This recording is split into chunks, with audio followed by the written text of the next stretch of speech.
হারাম অলওয়েজ হারাম। আপনি যদি মিন করেন এটা হারাম, স্পষ্ট করে ঝেড়ে কাশেন, বলেন যে হ্যাঁ আমরা নাজায়েজ বলছিলাম, নাজায়েজই, এবং এটা আমরা করব না।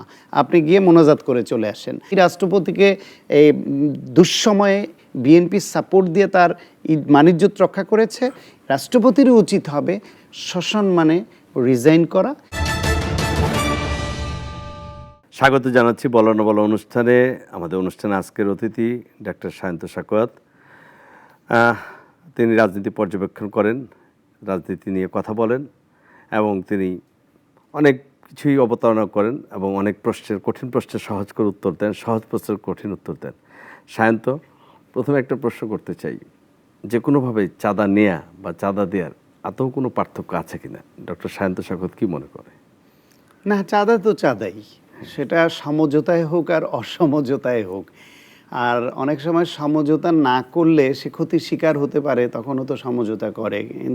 সেই সমঝোতা হলেই যে সেটা চাঁদার বাইরে চলে যাবে এমন তো কোনো কথা নাই। আমি বুঝতে পেরেছি আপনি সরকারের সড়ক মন্ত্রীর একটা বক্তব্যকে কেন্দ্র করে এটা যেহেতু ব্যাপক আলোচনা আছে, হয়তো সেজন্যই প্রশ্নটি করেছেন। ধরেন আমি এটার অন্য একটা উদাহরণ দিই, যে ফুটপাতে দোকান বসে, এটা অবৈধ একটা জায়গায় দোকান বসছে। এখন যিনি দোকান বসাচ্ছেন তার ব্যবসা করা দরকার। আবার ওইখানে যারা ওইখানকার যে গ্রুপ আছে, হয় স্থানীয় মাস্তান গ্রুপ হোক, রাজনৈতিক শক্তি হোক বা পুলিশ হোক, কাউকে না কাউকে সে তুষ্ট না করলে এটা বসাতে দিবে না, তখন সে ওইখানে বসাচ্ছে। তাহলে এটা কিন্তু সমঝোতার মাধ্যমেই হচ্ছে। তার ব্যবসা করার জন্য দোকানটা অবৈধভাবে বসাচ্ছে, সেই জন্য তার কিছু টাকা দিতে হচ্ছে, আবার কেউ একজন নিচ্ছে। তাহলে এইটা তো সমঝোতার ভিত্তিতেই হলো। তাহলে এই চাঁদাবাজি বা এই দুর্নীতি বা এই অনিয়মকে কি আমরা ন্যায়সঙ্গত বলবো? এটা বলার তো সুযোগ নাই। আর একটা জিনিস ধরেন যে ঢাকার বাইরে থেকে পরিবহনে করে বিভিন্ন দ্রব্য ঢাকায় ঢুকবে, তাহলে এই পথে পথে গাড়ি থামিয়ে রেট করা থাকলো যে এখানে এত টাকা দিতে হবে, এই ঘাটে এত টাকা দিতে হবে, ওই স্টেশনে এত টাকা দিতে হবে। যেহেতু দীর্ঘদিন ধরে এটা প্রচলিতভাবে হয়ে আসছে, এটা একটা নিয়মে পরিণত হয়ে গেছে, দিতে হচ্ছে। এখন এটা তো বৈধ না, এবং এই যে চাঁদাটা ওইভাবে দিতে হয় তাকে দেওয়ার জন্য আলটিমেটলি ওই পণ্যের দামের সঙ্গেই তো পরিবহন এবং চাঁদার টাকাটা যোগ হয়ে যাবে। যোগ হয়ে গেলে দ্রব্যের মূল্য বেড়ে গেল না? তাহলে খেসারতটা কে দিল? জনগণ, মানুষ দিল। তাহলে যেখানে যেখানে অবৈধ কোনো কাজ হচ্ছে, হোক সেটা সমঝোতায় হোক অসমঝোতায়, যাই হোক না কেন, অন্যায়কে তো অন্যায় বলতে হবে। সুতরাং এটা উনি যেটা বলেছেন সেটা গ্রহণ করে নাই এদেশের মানুষ, এমনকি তার দলও গ্রহণ করেনি। তো দল নিশ্চয়ই এ পথে হাঁটবে না। আমরা আশা সেটা করি, কারণ একটা সরকার বয়স যখন যেখানে 7 দিনও হয়নি, তিনি হঠাৎ করে এমন একটা কথা বলেছেন। সায়ন্ত, আপনি খেয়াল করেছেন যে সামাজিক যোগাযোগ মাধ্যমে আমি দেখেছি যারা ভিন্ন মতের মানুষ ছিল, ভিন্ন মত বলতে বলছি কখনো আওয়ামী লীগকে সাপোর্ট করতো বা কখনো বিএনপিকে দেখতেই পারতো না, তাদেরও কাউকে কাউকে আমি দেখছি সরকারের কাছে আকুল আবেদন জানাচ্ছে মন্ত্রীদের মুখে কুলু পাটার জন্য, মানে এইরকম কথাবার্তা বলার জন্যই। তো আপনার কি মনে হয় যে যেখানে আমরা সরকার প্রধানের এখন পর্যন্ত খুবই ইন্টারেস্টিং একটা ইস্যু হচ্ছে, এই কয়েকদিনে যা দেখলাম তার প্রত্যেকটি কার্যকলাপ, প্রত্যেকটি মানে চিন্তাভাবনা মানুষের কাছে খুবই জনপ্রিয়তা পাচ্ছে। যেমন ধরেন নিজস্ব পরিবহন ব্যবহার করছেন তিনি, তার এই ভিভিআইপি প্রটোকলের যে পাহাড় ছিল স্বাধীনতার এত বছর পরে, 54 বছর পরে, দিন দিন যখন মানুষ আরও উন্নত হচ্ছে, মানুষ ড্রোন নিচ্ছে উপর দিয়ে, সেখানে তিনি সব ছেটে ছুটে 4টা গাড়ি রেখেছেন এবং তিনি 9টা বাজার আগে বা একটু 5 মিনিট 9টা 5-এ ঢুকে যাচ্ছেন। তিনি বলছেন মন্ত্রী মিটিং করার জন্য আমার কাছে আসতে হবে না, আমি তোমাদের কাছে যাব।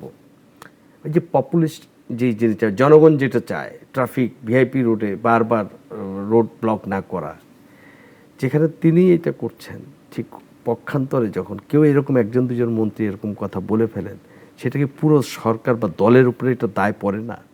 ডেফিনেটলি দায় পড়ে বলেই তো সমালোচনা হচ্ছে। আপনি তো জানেন যে আমি বিএনপির সমর্থক, এবং আমি একটা বেটার বিএনপির জন্য দীর্ঘদিন ধরে কথা বলে লিখে লড়াই করছি যে বিএনপির হাতে দেশ নিরাপদ। কিন্তু সেই বিএনপিটা আরেকটু ভালো বিএনপি আমরা প্রত্যাশা করি, যারা জনগণের এবং দেশের পক্ষে আরও বেশি কাজ করবে। তা আমি এরকম বিএনপির একজন একনিষ্ঠ সমর্থক হয়ে আমিও তো এটাকে বলছি যে জনগণ ভালোভাবে নেয়নি বা এই বক্তব্য ঠিক হয়নি। দলের অসংখ্য মানুষ এটা বলছে, দলের মধ্য থেকে, সরকারের মধ্যে অনেকে বলছে। সুতরাং এই কেউ কেউ যে বলছেন বলে দলের এবং সরকারের ক্ষতি হতে পারে, সেজন্যই তো এটা সমালোচনা হচ্ছে, এবং এটা যাতে আর বাড়তে না পারে বা অন্যরা যেন এটা থেকে একটা মেসেজ নেন।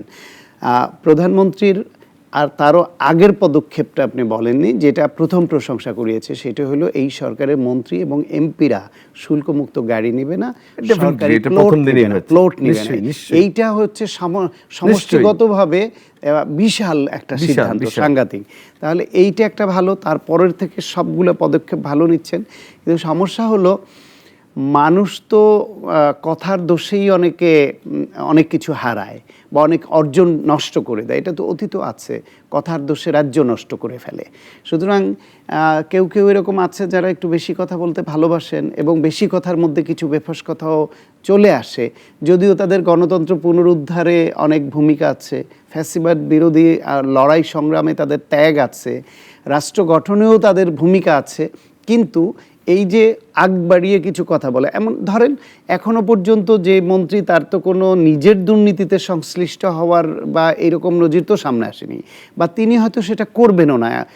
চেক অ্যান্ড ব্যালেন্সের সরকার যেহেতু আগাচ্ছে, এবার বিরোধী দলও খুব স্ট্রং পজিশনে আছে। কিন্তু এই কথাটা না বললে কি আপনি আমি খুঁজতে যেতাম যে তার কোনো অন্যায় হচ্ছে কিনা? শুধুমাত্র তাকে যে প্রশ্নটা করা হয়েছিল, তিনি যদি বলতেন এইরকমভাবে যে আমি মাত্র দায়িত্ব নিয়েছি, হ্যাঁ সড়কে চাঁদাবাজি আছে, এটা অস্বীকার করবার উপায় নেই, দীর্ঘদিন ধরে চলে আসছে, আমি মাত্র দায়িত্ব নিয়েছি, আমাকে বিষয়গুলো বুঝে হ্যান্ডেল করতে হবে, আমাকে আপনার একটু সময় দেন, তাহলে কিন্তু খুব প্রশংসিত হতে পারতেন। শুধু কথা, সুতরাং কথায় জয়, কথায় ক্ষয়। 21শে ফেব্রুয়ারিতে এই প্রথম জামায়াতে ইসলামী 11 দলীয় জোট তাদের আমির সহ তারা শহীদ মিনার বেদিতে ফুল দিতে এলেন, এবং ফুল দিতে এসে গণমাধ্যমের যথারীতি কিছু প্রশ্নে তো তিনি আমির সাহেব সাধারণত যেভাবে করেন না সেটা রেগে গেলেন। পরবর্তীতে বিদ্যুৎ জ্বালানি মন্ত্রী একটু কথা বলেছেন যে তিনি যেহেতু মুক্তিযোদ্ধা, এবং বলেছেন যে তিনি বেঁচে আছেন বলে, মানে মুক্তিযুদ্ধে গিয়েছিলেন, মুক্তিযুদ্ধ করেছেন, একটা দেশ পেয়েছেন বা আজকে মন্ত্রী হয়েছেন, যেন বলছেন তিনি বলবেনই একটি কথা যে ইনকিলাব জিন্দাবাদ এটা আমার ভাষা না।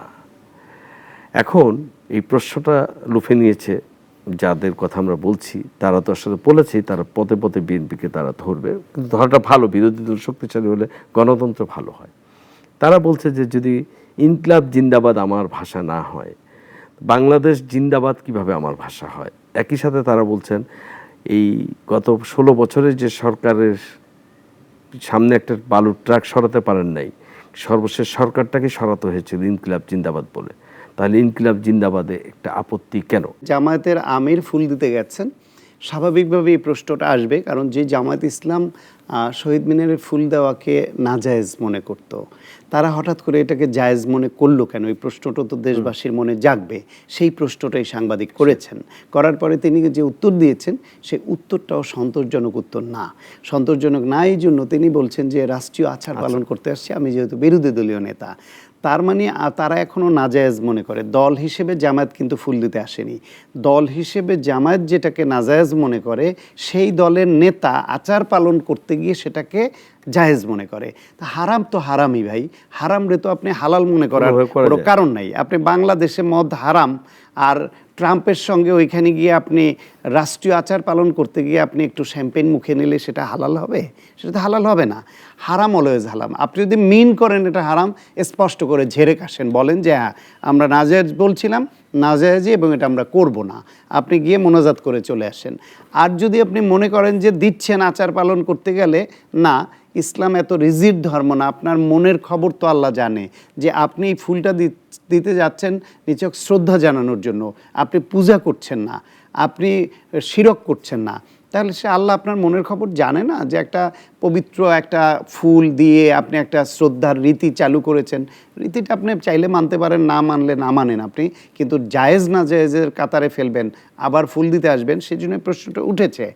এবং দ্বিতীয় যে প্রশ্নটা সেটা হচ্ছে গিয়ে মাননীয় জ্বালানি মন্ত্রী তিনি এটা তুলেছেন, তার উপলব্ধি যে ইনকিলাব জিন্দাবাদ চলবে না, ইনকিলাব জিন্দাবাদ চলবে না এটা আবার বলাটাও এইভাবে ঠিক না, কারণ ভাষা তো চাপিয়ে দেওয়া যায় না। কিন্তু রাজনৈতিক উদ্দেশ্যে যদি কোনো ভাষা দিয়ে অন্য কোনো ভাষাকে, শব্দকে আপনি ঢেকে দেওয়ার প্রয়াস পান, তখন এটা রাজনীতি, তখন আবার বলতে হবে। যেমন ধরেন আমার স্বাধীনতার সংগ্রাম, আমার স্বাধীনতা যুদ্ধ, সেই স্বাধীনতার যুদ্ধকে আপনি এখন স্বাধীনতা বলতে আপনি কুণ্ঠাবোধ করবেন, আপনি বলবেন আজাদি। আজাদি দিয়ে আপনি স্বাধীনতার শব্দটাকে রিপ্লেস করতে চান, সেটা তো হতে দেয়া যাবে না। স্বাধীনতা আমার তো প্রাণের গেঁথে যাওয়া শব্দ, সেই শব্দের জায়গায় আপনি আজাদি তার দিয়ে ঢেকে দিতে চাইবেন। এই যে আজাদির রাজনীতি, সে রাজনীতিটা করতে দেওয়া যাবে না। আর শব্দ হিসেবে আজাদিতে আমার আপত্তি নাই, শব্দ হিসেবে ইনকিলাবে আমার আপত্তি নাই, কিন্তু যদি এটার ব্যবহারটা হয় রাজনৈতিক উদ্দেশ্যে, আমার আগের বুকের মধ্যে ধারণ করা শব্দগুলিকে ঢেকে দেওয়া, যেরকম 24/71-কে ঢেকে দেওয়ার একটা চেষ্টা একটা গ্রুপের একটা অংশের ছিল, সেই উদ্দেশ্য যদি হয় এবং সেই উদ্দেশ্য যখন প্রকটভাবে প্রকাশিত হয়, তখন তো সেটা নিয়ে আমাদের কথা বলতে হবে। এবং সেই ক্ষেত্রে আপনার দেশের মধ্যে আঞ্চলিক ভাষা এক এক জায়গায় এক এক রকমভাবে এক একজন বলবে, দলীয় ভাষা এক একভাবে হবে, রাজনৈতিক স্লোগান এক একভাবে হবে, সেটা মানুষ কোনটা গ্রহণ করবে ওইটা এক জিনিস। কিন্তু সরকারের ভাষার জন্য একটা নীতিমালা থাকবে, এবং রাষ্ট্র পরিচালনায় যারা, তারা ভাষার গতিশীলতা এগিয়ে নেওয়ার জন্য, ভাষার স্বকীয়তা রক্ষা করবার জন্য, ভাষাকে এগিয়ে নেওয়ার জন্য যে গবেষণা দরকার, যে প্রচার দরকার, যে প্রসার দরকার, তারা কাজ করবেন ওইখানে, যাতে এই যে অপশক্তি, আমার জন্মের সঙ্গে সম্পৃক্ত যে শব্দ, যে ভাষা, সেটাকে ঢেকে দেবার জন্য অন্য কোনো কূটরাজনীতির আশ্রয় নিয়ে অন্য শব্দকে প্রতিস্থাপন করতে চায়, সেটাও হতে দেওয়া যাবে না। এটা তিনি একদিক থেকে ওই বিবেচনায় ঠিক বলেছেন। মহামান্য রাষ্ট্রপতি একটি সাক্ষাৎকার দিয়েছেন, সাক্ষাৎকারটা আপনি নিশ্চয়ই পড়েছেন। আমি পড়লাম আগ্রহ নিয়ে, এবং আজকে এটা নিয়ে সামাজিক যোগাযোগ মাধ্যমেও বেশ আলোচনা চলছে। তো রাষ্ট্রপতি ইন্টারিম সরকারকে অনেকভাবে দোষারোপ করেছেন, এবং সবচেয়ে বলছেন মনে হচ্ছে তিনি একজন রাষ্ট্রপতি ছিলেন, কিন্তু তিনি গৃহবন্দী ছিলেন। তিনি বাংলাদেশ জাতীয়তাবাদী দলের কাছে অনেক কৃতজ্ঞ, কারণ তাদের কারণেই তিনি বারবার স্মরণ করেছেন যে তাদের দৃঢ় চেতা মনোভাব ছিল, বলব তাদের সমর্থন ছিল বললেই তিনি এইরকম একটা সিদ্ধান্ত নিয়েছেন যে প্রয়োজন হলে তিনি মারা গেলে মারা যাবেন, কিন্তু তিনি বঙ্গভবন ছাড়বেন না, সাংবিধানিক শূন্যতা তিনি হতে দিবেন না। প্রশ্ন উঠেছে, তিনি তো রাষ্ট্রপতি, শপথ নিয়েছিলেন রাষ্ট্রের গোপনীয়তা রক্ষা করার, সেটা কি তিনি ভঙ্গ করলেন কিনা, এক। দ্বিতীয় হচ্ছে, তিনি তো মহামান্য রাষ্ট্রপতি, তো যেই 1.5 বছর উনি বলেছেন তার জীবনে দুর্বিষহ এবং খুব খারাপ অবস্থায় ছিলেন, সেই সময় তিনি এটাকে প্রকাশ করতে পারতেন কিনা, বা এখন ইন্টারিম চলে যাওয়ার পরে এই প্রকাশ করাটা কি খুব স্বস্তিদায়ক বলে মনে করেন কিনা? প্রথম কথা হলো, তার সঙ্গে যে আচরণ হয়েছে বা তিনি যেই বৈরিতার মুখে পড়েছিলেন, সেটা ওই সময়ের বাস্তবতা ছিল। শেখ হাসিনা বাংলাদেশে গণহত্যা চালিয়ে পালিয়ে গেছে, তার সরকার পতিত হয়েছে, গুম খুন আয়নাঘরের মতো জঘন্য সব কালচার এই দেশে চালু করে দেশটাকে ধ্বংস করেছে, মানুষের জীবন নষ্ট করেছে। হামলা মামলা এমন কোনো অপকর্ম নাই যা শেখ হাসিনা বা তার সরকার করেনি। সেই শেখ হাসিনার পছন্দের মনোনীত প্রেসিডেন্ট হচ্ছেন এই শাহাবুদ্দিন চুপ্পু সাহেব। সুতরাং তার প্রতি একই প্রেসিডেন্ট অনেকটা অপ্রকাশ্যে থাকেন, কিন্তু তাকে এর দায়টাও নিতে হয় যে শেখ হাসিনা বা ওই সরকারের কোনো কিছুতে তিনি তো কখনো আপত্তিও করেননি। তিনি যদি ভালো মানুষ হিসেবে মনে করতেন যে এতে তার সায় নাই, তাহলে এই চাকরিটা তিনি ছেড়ে দেওয়ার মতো ওই সততাও তো দেখাননি যে না, এইরকম একটা অপকর্মে লিপ্ত, এরকম একটা গণবিরোধী, এরকম একটা গুম খুনকারী সরকারের রাষ্ট্রপতি হিসেবে এইভাবে আমি থাকবো না, সেটা করেননি। যেহেতু তিনি বাধা দেননি, যেহেতু তিনি সরে যাননি, যেহেতু তিনি শেখ হাসিনার পছন্দের মনোনীত রাষ্ট্রপতি ছিলেন, সুতরাং ওই সরকারের দায়টা তার উপর যায়, পরোক্ষভাবে হলেও যায়, তার নিতে হবে। সেই অবস্থায় সরকারের পতনের পরে তার প্রতি যে রাগ যাদের হয়েছিল, সেটাও খুব স্বাভাবিক এবং সঙ্গত ছিল শুরুতেই রাষ্ট্রপতিকেও সরিয়ে দেওয়া, শেখ হাসিনা পালিয়ে যাওয়ার পরে। কিন্তু তখন যখন করা হয়নি, পরে যখন ইন্টারিম গভর্নমেন্টের উপদেষ্টারা শপথ নিলেন, সরকার কার্যক্রম চালু করলো, পরে এসে নতুন করে আবার রাষ্ট্রপতিকে যখন সরানোর উদ্যোগ নেওয়া হলো, তখন বিএনপি মনে করলো যে এর দ্বারা আরেকটা সাংবিধানিক সংকট তৈরি হওয়া বা আরেকটা অস্থিরতা তৈরি হওয়া এবং সেনাবাহিনীর মধ্যে বিভিন্ন পর্যায়ে পক্ষ বিপক্ষ হয়ে যাওয়া গিয়ে দেশ ভিন্ন খাতে প্রবাহিত হবার একটা আশঙ্কা থেকে যায়। সেই জন্য ব্যক্তি শাহাবুদ্দিন চুপ্পু প্রেসিডেন্ট হিসেবে ওইখানে থাকলেও ক্ষতি বৃদ্ধির কিছু নাই, তিনি থাকুক, সাংবিধানিক ধারাবাহিকতা রক্ষা হোক, একটা নির্বাচিত সরকার রাষ্ট্র পরিচালনার দায়িত্বে আসুক। সেই জন্য বিএনপি ওইটায় সায় দেয়নি। পাশাপাশি সেনাবাহিনী বা তিন বাহিনীও সায় দেয়নি, তিনি সেটা বলেছেন। কিন্তু তাকে যদি আবার তার যে নর্মাল রাষ্ট্রপতির যে আচার যা যা তিনি করেন সাংবিধানিকভাবে বা যা সব যদি আবার তাকে দিয়ে করানো হতো, তাহলেও সেটা এই গণঅভ্যুত্থানের পক্ষের শক্তির কাছে রং মেসেজ যেতে পারতো, তারা অস্থির হতে পারতো, সরকারের জন্য নানা রকমের ট্রাবল তৈরি হতে পারতো। ফলে রাষ্ট্রপতিকে রাখা এবং যতটা সম্ভব তিনি একটু চুপচাপ থেকে যেইভাবে দায়িত্ব পালন করেছেন, আমার মনে হয় এটা খুব দর্শনীয় কিছু হয়নি। তাকে সরিয়ে দেওয়াটা একদম শুরুতে উচিত ছিল, যেহেতু সেটা করা হয়নি, মাঝপথে সরাইলে অস্থিরতা তৈরি হতো, সেই জন্য না সরানোটা ঠিক আছে। কিন্তু সরায়নি বলে আবার তাকে সমস্ত দায়িত্ব পালন করতে দিয়ে হাইলাইট হবেন, সেইটা আবার গণঅভ্যুত্থানের পক্ষের শক্তির জন্য বেদনাদায়ক হতো, অস্থিরতা তৈরি করতো। এগুলো সব আছে। এখন কথা হলো, তিনি যে কথাগুলো ইন্টারভিউতে বললেন, তিনি শপথ ভঙ্গ করেছেন আমার দৃষ্টিতে। এই কথাগুলো তিনি রিটায়ারমেন্টের পরে বা এই পদ থেকে যাওয়ার পরে তিনি যদি আত্মজীবনীমূলক কোনো গ্রন্থ লেখেন, কিছু লেখেন, সেইখানে কেউ কেউ এরকম এটা লেখেন বা লিখতে পারতেন। কিন্তু পদে থাকা অবস্থায় তিনি এই কথাগুলা প্রধান উপদেষ্টারকে নিয়ে যে কথা বলেছেন বা অন্যদের বা বিভিন্ন ইন্টারনাল বিষয়ে বলেছেন, উনি যদি বুদ্ধিমত্তার পরিচয় দিতেন, এই সময় ইন্টারভিউটা না দিয়ে ওনার কথাগুলি ওনার ডায়েরিতে বা ওনার মনের মধ্যে উনি জমা রাখতেন, বিদায়ের পরেই কোনো এক সময় উনি বই আকারে এটা লিখতে পারতেন বা ইন্টারভিউ দিতে পারতেন।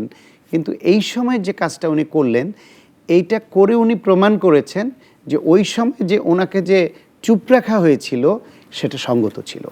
হঠাৎ করে আমরা 6টা সিটি কর্পোরেশনে মানে একবার ঘোষণা দিয়ে সরকার, বিএনপির মানে স্থানীয় কেউ সভাপতি, কেউ সাংগঠনিক সম্পাদক, এরকম বড় মাপের নেতাদেরকে এবং সংসদ নির্বাচনে হেরে গেছেন এমন কাউকে প্রশাসক হিসেবে বসিয়েছেন। এটা কি দলের প্রতি তাদের আনুগত্য দেখালো সরকার, নাকি আসলে সরকার মনে করছে যে তার যেহেতু সে নির্বাচিত হয়েছে, নিরঙ্কুশ নির্বাচিত, সে তার প্রশাসন তার মতো করে সাজাবে? কোনটা? আমার এখানে 6 জন মেয়র প্রশাসক নিয়োগ দিলেন। যেহেতু সিটি কর্পোরেশন এটা নির্বাচিত মেয়র ছিলেন না, নির্বাচিত মেয়র থাকলে তাদেরকে যদি কোনো অপকৌশল বা কৌশল অবলম্বন করে অপসারণ করা হতো, যেটা আগে আওয়ামী লীগ সরকার কোথাও কোথাও করেছে, সেটা হতো অন্যায়, সেটা সমালোচনার বিষয়। এইখানে ইন্টারিম গভর্নমেন্ট যে প্রশাসক নিয়োগ দিয়েছিলেন, তারা নিশ্চয়ই তাদের পছন্দের লোক নিয়োগ দিয়েছিলেন, তাদের স্বার্থে, যাদের সঙ্গে সরকার পরিচালনা তাদের টিউনিংটা বেটার হবে। এটা তো একটা টিউনিংয়ের প্রশ্ন যে আপনি এইখানে অ্যাঙ্করিংয়ে বসছেন, আপনি যদি গেস্টের প্রতি খুব বেশি বৈরী হন, আমি আপনার সঙ্গে তো এখানে ইন্টারভিউ দিয়ে বা কথা বলে আলোচনা করে শান্তি পাবো না। সেই জন্য গেস্ট এবং হোস্টের একটা টিউনিং তো ইম্পর্ট্যান্ট, আপনি মিডিয়ার লোক হিসেবে জানেন। ঠিক একইভাবে ওইটা তো আরও গুরুত্বপূর্ণ। আপনি এখানে আমার সঙ্গে একদিন না হয় আপনি খুব অপ্রিয় আচরণ করলেন, আমি চলে গেলাম, আসলাম না, কিন্তু ওইখানে সরকার, স্থানীয় সরকার মন্ত্রণালয় বা সরকারগুলো যে চালাবে, সেখানে এরা যদি অসহযোগিতামূলক আচরণ করে বা এরা যদি সরকারের পালসটা বুঝতে না পারে, সরকারের নীতিমালা বুঝতে না পারে, সরকারের রাজনীতিটা ধরতে না পারে, সরকারের যে তৃণমূল জনগোষ্ঠীর যে আকাঙ্ক্ষা বাস্তবায়ন করবে সেটা ধরতে না পারে এবং সেটার যদি যোগ্যতাও প্রদর্শন করতে না পারে, তাহলে একটি নির্বাচিত সরকার ওইখানে তাদের রাখবে? ইন্টারিম সরকারও কি তাদের পছন্দের যোগ্য যারা মনে অবশ্যই, করেছে অবশ্যই তারই দিয়েছে দিয়েছে। না? সুতরাং তারা তাদের দৃষ্টিতে যাদের যোগ্য মনে করবে তাদের দিবে। এখন এইখানে যদি নির্বাচন করে যিনি মেয়র হতেন তিনিও কি রাজনৈতিক ব্যক্তি না? এখন যিনি পরাজিত হয়েছেন তিনিও তো নির্বাচিত সরে গেলে পরাজিত যে সে তো কম্পিটিশন করেছিল মেয়র চালানোর জন্য, তাকে অযোগ্য আপনি কোন বিবেচনায় বলবেন?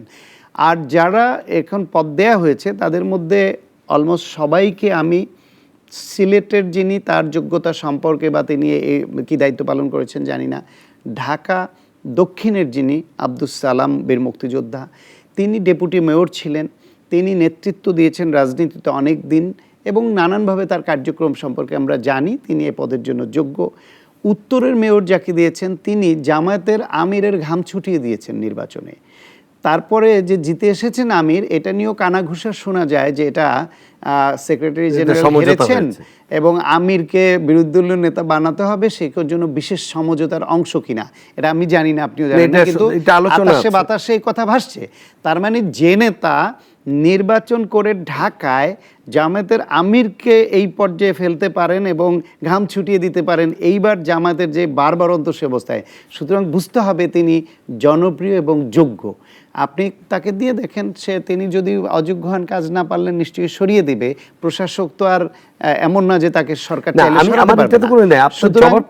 সুতরাং খুলনায় মঞ্জু সাহেবকে দিয়েছেন, তিনি ওইখানে যে আগেও কাজ করেছেন, তিনি পরীক্ষিত।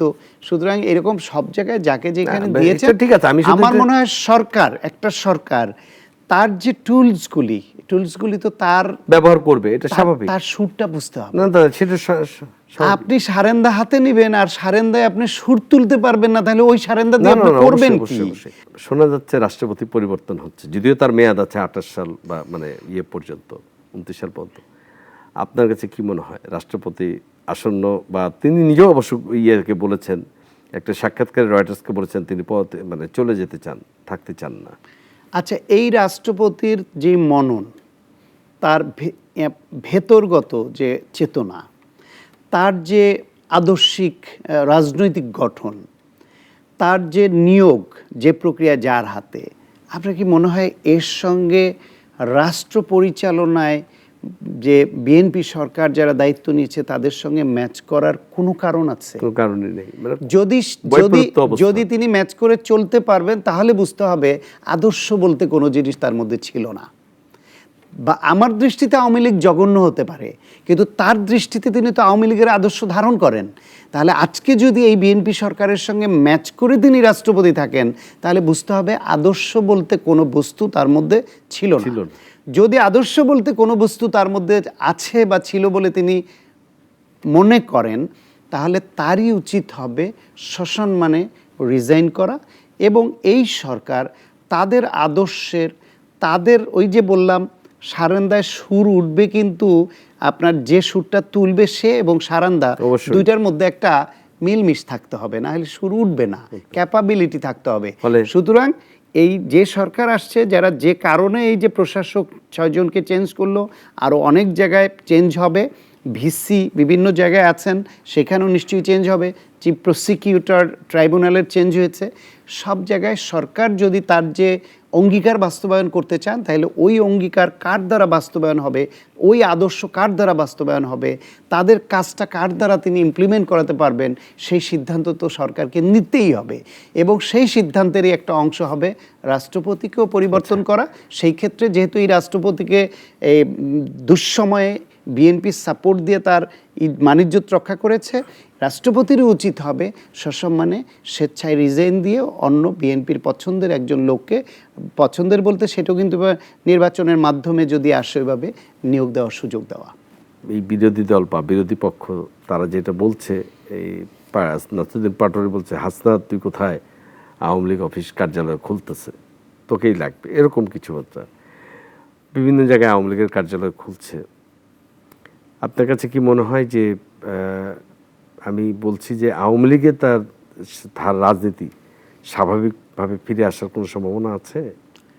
এইটা সময়ের ব্যাপার। প্রথম কথা হলো সরকারি সুযোগ দিচ্ছে, নির্দেশে আওয়ামী লীগের কার্যক্রম এখনো নিষিদ্ধ আছে। আওয়ামী লীগের নিবন্ধন এখনো স্থগিত সেটা তো বলছে ইন্টারিম যখন শেষ হয়ে গেছে সাথে সাথে তার সবকিছু না না না ইন্টারিমের যেই সব আদেশ অধ্যাদেশ যা কিছু জারি হয়েছে সেটা তো সংসদে যাবে এবং সংসদ সেটার মধ্যে কতটা গ্রহণ করবে কি করবে বা কোনটা বাতিল করবে সেটা নির্বাচিত আওয়ামী লীগের নিষিদ্ধ করাটা তো অধ্যাদেশ নয় না আওয়ামী লীগের নিষিদ্ধ করা এটা তাদের একটা এই নির্বাহী আদেশ জারি করেছে তো এখন যেই নির্বাহী আদেশ যে জারি করলো তারা যে গেজেট প্রকাশ করলো তো সেই সব জায়গায় যা যা করেছে সেটা কি ওই সরকার শেষ হয়ে গেলে এদের ওই সব সিদ্ধান্ত শেষ এরকম কোনো আইন বা বিধান তো নাই এইটা বহাল থাকবে কন্টিনিউ থাকবে নির্বাচিত সংসদ জাতীয় সংসদে সিদ্ধান্ত নিতে হবে যে এর মধ্যে কোনটা কোনটা বহাল থাকবে আর কোনটা থাকবে না সেই ক্ষেত্রে যদি নির্বাহী আদেশেই আবার সরকার মনে করে যে বাংলাদেশে রাজনীতি বহুদলীয় গণতন্ত্রের স্বার্থে সুস্থধারা রাজনীতির স্বার্থে ইনক্লুসিভনেস তারা চায় তাই সেটা সরকারের ইচ্ছা সেটা নিয়েও নিশ্চয়ই সরকারি দল বিরোধী দল সংসদে আলোচনা হবে যুক্তিতর্ক হবে তবে আমার ওপিনিয়ন হিসেবে যদি বলি সেটা আমার আগেও বলেছি আমরা নির্বাচনের আগেও আমি বলেছি যে আওয়ামী লীগের মতো একটা বিশাল রাজনৈতিক দল বিশাল সমর্থক গোষ্ঠী নির্ভর একটা দল সেই দলকে দীর্ঘদিন রাজনীতির বাইরে রাখাটা দেশের স্থিরতার জন্য এবং ঐক্যবদ্ধভাবে এগিয়ে যাওয়ার জন্য খুব ভালো নয় যেটা 1972 সনে শেখ মুজিবুর রহমানও আপনার যুদ্ধ অপরাধীদের সুনির্দিষ্ট অপরাধ ফৌজদারি অপরাধের বাইরে যারা তাদের সাধারণ ক্ষমা ঘোষণা করেছিলেন যেটা শহীদ প্রেসিডেন্ট জিয়াউর রহমানও জামাতের মতো যুদ্ধ অপরাধে অভিযুক্ত একটা দলকেও রাজনীতি করার সুযোগ অবারিত করে দিয়েছিলেন যে জনগণ যদি তাদের চায় তারা করবে না চাইলে জনগণ প্রত্যাখ্যান করুক ঠিক একইভাবে এখনও আওয়ামী লীগের মধ্যে যেসব নেতারা সত্যিকার অর্থে অপরাধ করেছে আইনানুগভাবে তাদের বিচার হতে হবে দুর্নীতি টাকা পাচার গুম খুন অন্যায়ভাবে এই যে রাতের ভোট করা বিনা ভোটে এমপি হয়ে রাষ্ট্র ক্ষমতা দখল করে নেওয়া কিংবা এই যে গণহত্যার সঙ্গে যুক্ত হওয়া সুনির্দিষ্ট অপরাধে যারা অপরাধী তাদের বিচার হতে হবে এবং বিচার আদালত বলে দিবে তাদের রাজনীতির ভবিষ্যৎ কি হবে কিন্তু এর বাইরে দল হিসেবে আওয়ামী লীগ এবং তাদের যে অসংখ্য সমর্থক গোষ্ঠী আছে তাদের নাগরিক অধিকার থেকে তো আমরা খর্ব করতে পারি না।